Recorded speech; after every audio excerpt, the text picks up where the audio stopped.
Well, well, well. You found yourself back on the channel now, did you? I appreciate you, I really do. If it's your first rodeo, welcome to the Meet and Greet channel. This channel is, it's all things barbecue from a dude who is wildly obsessed with barbecue. So sit back, relax, kick your feet up, and just enjoy the channel. If you're new here, you don't have to like, you don't have to comment, you don't have to subscribe. Totally sit back and enjoy the content. If it's not your first rodeo on the Meet and Greet channel, well, there's not a lot to say. You know exactly what goes down here.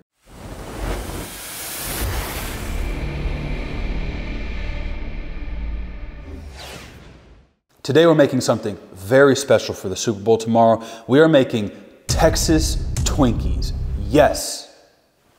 We're making Texas Twinkies and I'm very excited. Let's just jump right into it, guys. I got a lot going on here, so here's what we got. Vacuum sealed brisket. This is some flat with a little bit of point. Okay, it's some lean with a little bit of fatty.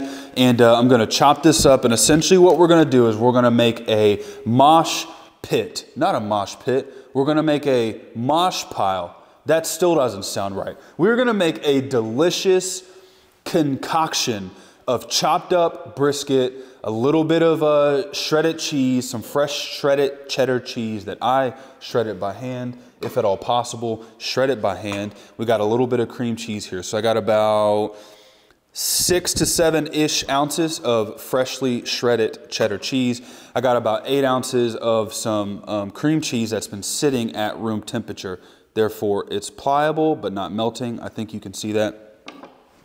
And what else do I have? We have some jalapeños. We got some jalapeños. They are very big jalapeños, relatively big, should I say.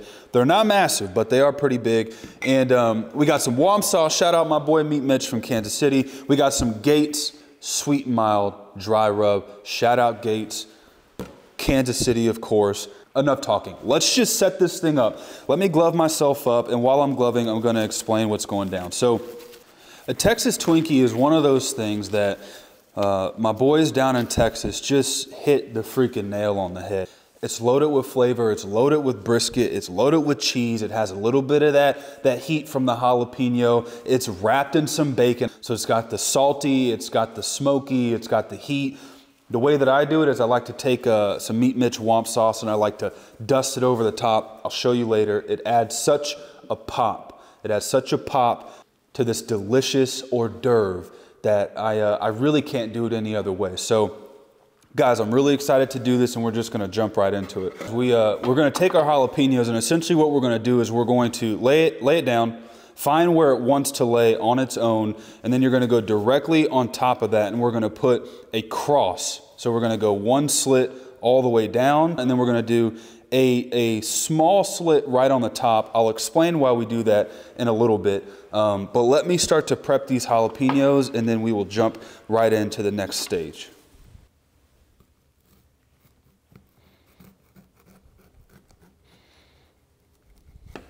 Like so. My slit started right here. I'm gonna go down maybe about a ½ inch or so, and I'm just gonna make a little slit on top. And let me demonstrate one. This is just a potato peeler. You can use anything, but I like the potato peeler because you can get in here like so. And you can start to scrape out and devein this thing, and it comes out pretty easily. The reason why I put the cross on the top is if you don't, when you stick your finger in here to spread this out, it has a tendency to bust just because it's raw, and under the pressure it'll bust itself open. So I like to give it just a little bit of kind of direction with those slits to get my fingers in here. You are more than welcome to leave all of the guts of this jalapeno in here, but I can promise you it's probably going to annihilate your palate, which is not ideal. Remember, in barbecue, the ideal thing to do is to cook for your crowd, not necessarily cook for yourself. So if you like it hot, but the rest of the crowd does not like it spicy, I would not advise you to make it spicy. Okay, this is pretty much gutted out and deveined. It's pretty good. So that's one and done. I'm gonna knock out the rest of these and then I'll bring you guys back and show you the delicious, cheesy, meaty concoction that we make, that we stuff this pepper with, and we'll be well on our way to wrapping and baking and getting on the pit. All right, all the jalapenos have been deveined, de-seeded, gutted out. Those are good to go, and it was like a freaking war zone down there. I have far too much jalapeno juice in my right eyeball. Those things must be, whoever grew those needs some help, because those are far spicier than they should be at all, but they're done. Now that our jalapenos are nice and gutted and cleaned out, let's talk brisket. So part of the whole reason that this idea even came about was because tomorrow, like I said, is the Super Bowl. And for my non-Kansas City fans or haters out there, don't worry, I'm gonna change out of the hat, probably the sweatshirt, because I don't want to barbecue in them. So it's only for the video, so I can timestamp this. So when we bring home the W, it's out in the ether somewhere. If we don't bring home the W and you want to trash talk me, drop down in the comments, do so. It will help the algorithm a lot. So that's a win-win for us either way. With that said, okay, I'm done, I promise, that's it. I'm done talking about the Chiefs. Tomorrow is the Super Bowl. I was thinking I got I don't know how many pounds of leftover brisket vacuum sealed in my freezer. What could I do? I could do brisket mac. I could do elotes with some brisket on top. I could do chopped brisket sandwiches. And then, bing, epiphany. No, dude, just freaking do some Texas Twinkies with a little bit of KC twist on them, because it's super easy. So here we are. I'm gonna pop this open. I had no business opening that up like that, because now I can't seal it back. Sometimes I don't think things through. So this is some lean. It's a nice little chunk of lean. And this is looks like a right side of a brisket point here. This is what some people call burn-ins, being that Kansas City is not too far away and I'm a barbecue fanatic. Maybe one day I'll do a video on proper burn-ins, but it's a conversation for a different day. And then I got some random pieces here, which I think most of this is some point. What I'll do is I'm going to, part of me hates to just chop up this beautiful end of a point, but also I have had so much brisket lately, I'm not too worried about it. I'm going to chop up most of these pieces here. I'll just see what that gives me, and then we'll go from there. I love brisket so much. Damn, dude, that's good. Okay.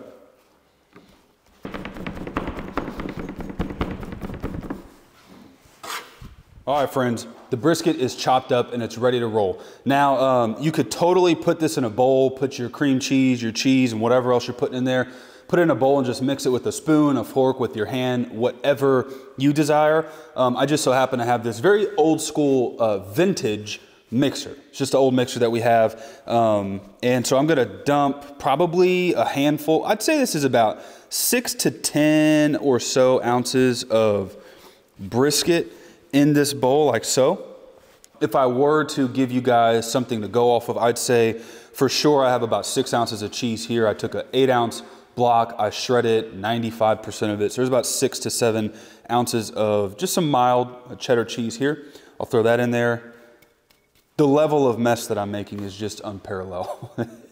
It is unparalleled.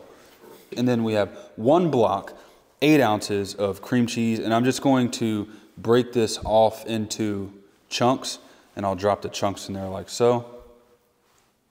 So I got some Gates dry rub, Kansas City dry rub. I'm going to sprinkle about a tablespoon or so. I don't want to overdo it there. About a tablespoon, maybe 2 tablespoons at the max. Take your favorite dry rub. Doesn't have to be Gates. You could use anything under the sun that you like, but that's what I just so happen to have. All right, friends, it is time to mix it up. We'll get it well and incorporate it. We have successfully mixed our just delicious concoction of brisket, cream cheese, and some shredded cheese. So now all I'm gonna do is form this into a shotgun shell looking thing. Because we mixed it the way that we did, it's pretty firm together. It actually looks like cat food or something. It doesn't look too delectable just yet, but we want it that way because we can simply grab our cheesy, meaty shotgun shell and do our best to just shove it right inside, like so. See that? Very easy. Take 2 fingers, press it up into the cove of the jalapeno where we put our cross cut. And then now what we'll do is we'll just squeeze it closed and we'll get out the rest of this. Drag it all the way to the front. Continue to squeeze it until it is closed.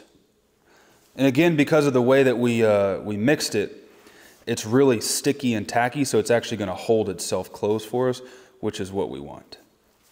That, so far, is a perfectly stuffed jalapeno. We're going to do this times 7 because I chose not to do one of those jalapenos.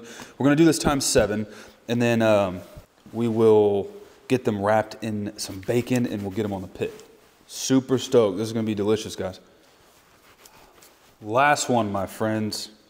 Last one. I can say this in just total and utter good faith.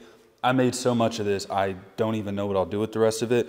I could probably repurpose it. I'm sure it would be good warmed up with, I'm not a huge cream cheese dip guy, but I know my wife and family is, so that'd probably be pretty good on top of a freaking tortilla chip, but that's just not my speed. We'll figure it out. Those are done. Those are done, guys.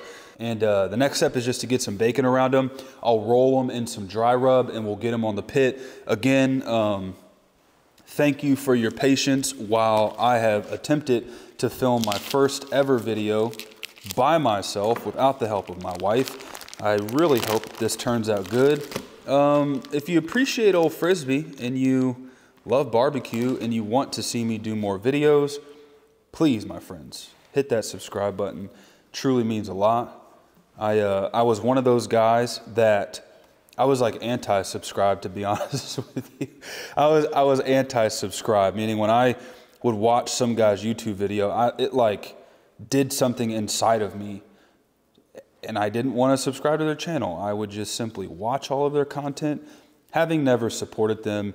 And it wasn't until I started my own channel that I realized what a freaking not cool move that is, because I realize how important every subscriber is. So I am going to continue to turn out some fun YouTube barbecue videos. And all I'm saying is I'd appreciate a little subby sub. Okay, got these wrapped in bacon. Now you can do these, like I've done these with thicker cut bacon. You just have to kind of render, you don't kind of, you do, you have to render it down more significantly than you would thin cut bacon. I like the bark and the crispiness that thick cut bacon brings, but I don't love how much rendering and cooking that has to happen to get it where we want. So I just default these days, I default to doing some original and or thin cut bacon. And then the idea here is you want to stretch this out. Not totally cold bacon is the idea. You don't want it to drop below food safe, of course, because this is pork, but I did kind of leave these out just a little bit because totally cold, the fat's like too hard and we don't like that, but these are just perfect. There we go, my friends. All done. The final step is to get these coated in a dry rub. Again, we want to build some semblance of a bark on the outside of this bacon because we are going to glaze it. Now you could just simply throw it on just as is, wrapped in the bacon, but I think rolling it, dousing it in some dry rub really takes it to the next level, really elevates those flavors. I personally have far too many dry rubs. I have everyone's dry rub that you could probably get your hands on. I'm picking this one mostly because if you've ever had B4 barbecue, man, they do these things the right way. They do it like they're so delicious. I want to go back and eat 100 of them. But they roll these in some Meat Church Texas sugar. What even is Texas sugar? I'm not sure. I thought you Texan boys, I thought your claim to fame was the fact that you don't use a bunch of sugar. So I'm not certain what exactly a Texas sugar is, but it's good. So no knock. All right, my friends, the play here is simple. We're gonna douse these Louis Miller style, if you know what I'm talking about. We'll just dredge these in this Texas sugar. Again, any dry rub will suffice, whatever works for you. I just think something sweet will help balance the flavors out with the spicy, savory bite that is gonna be this delicious Texas Twinkie. So that's done. That one's coated. I'll do another one just so you guys can see. And then once I rinse and repeat for the rest of these, we'll just get on over to the pit. We're gonna roll that fire somewhere between 220 to 250. We'll let them roll for about 2.5, 3 hours. We'll glaze them with that meat Mitch Womp sauce, and then we'll dig in. See you guys at the pit.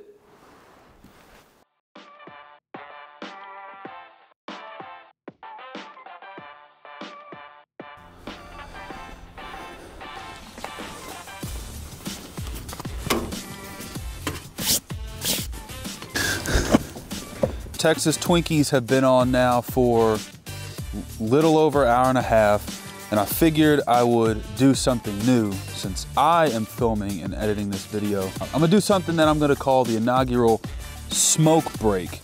I get asked all the time, I always have a cigar in my videos, and I've gotten asked many of times, what cigar am I smoking?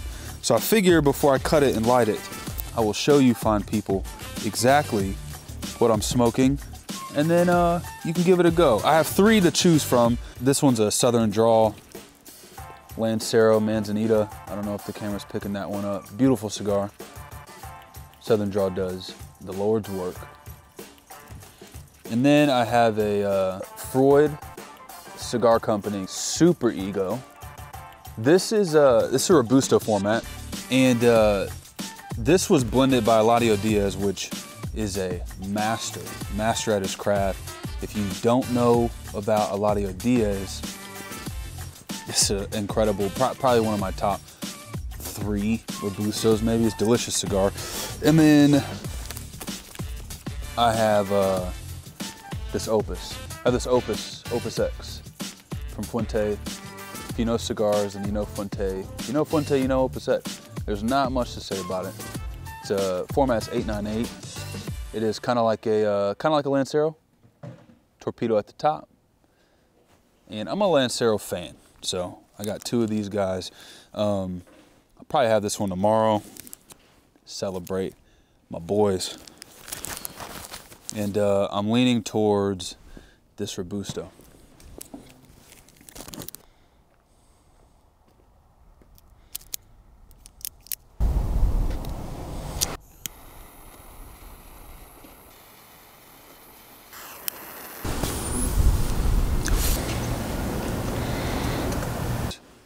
Smoke break has commenced. We'll check back with you when I pop the door on my smoker and we check out those Texas Twinkies.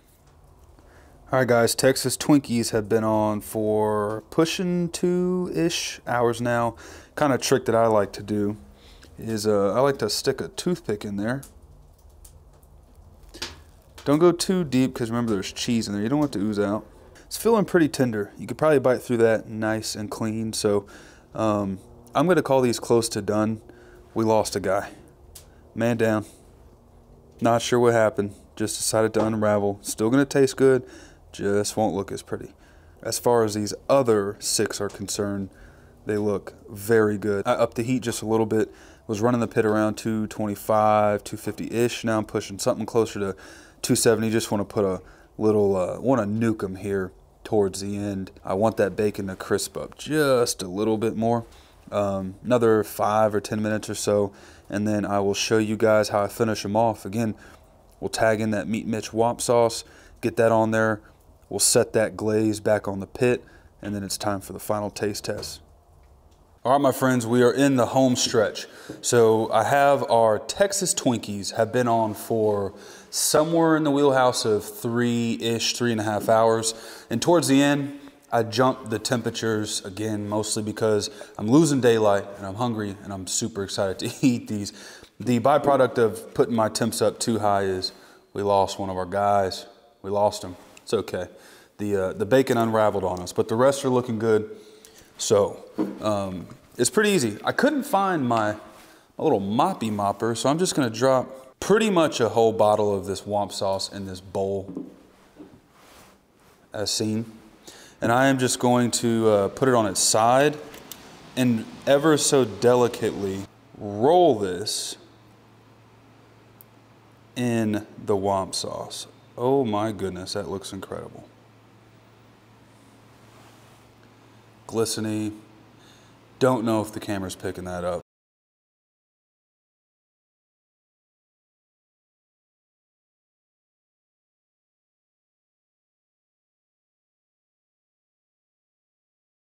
I couldn't be more excited to try this Texas Twinkie.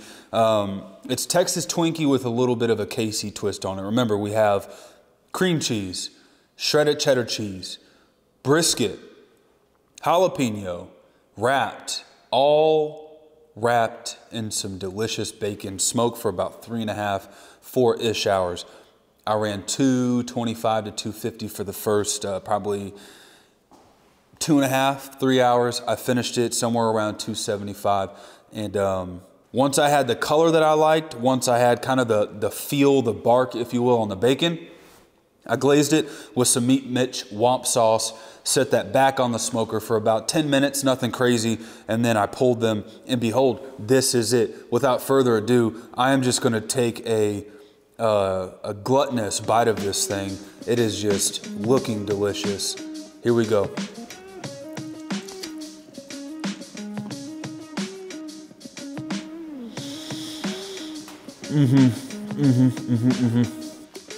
Wow. Yeah. Heck yeah. Guys, that is, woo-hoo-hoo. That's good, man. That's really good. The bacon, the texture, the feel, the bite of the bacon, perfect. Kind of crispy, kind of chewy. Don't know how to explain it. It's really good. Jalapeno cooked perfectly. It's not like we're making brisket here, guys. It's just a jalapeno. So it's but it's tender. It's bite through, and then that filling is really good. You can you don't really feel the brisket necessarily. Like you're not chewing on the brisket. The brisket, chopped brisket, almost has become one with the pepper, and I like that. It's really good. I'm going for another bite. Oh yeah.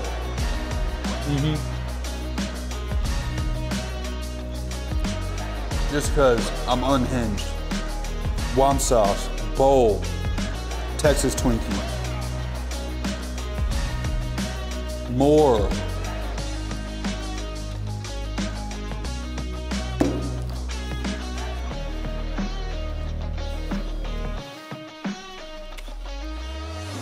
Oh yeah. Oh yeah, boy. Do that. Do that one. You definitely got to do that one. Hey, no more mess. There's not a towel inside. It's all good. Yeah, guys, that's delicious. If you've been tasked with making starters, appetizers, finger food, you cannot go wrong with this. If you like what's going on here at Meet and Greet, it would mean the world to me if you subscribe to the channel.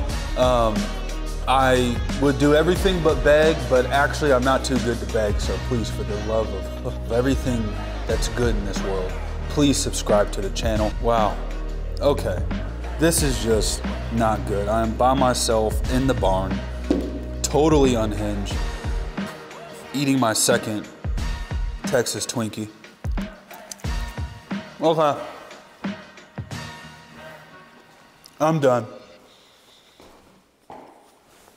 As always, goodness gracious. Those are so good. As always, appreciate you guys, love you guys. Meet and Greet, over and out.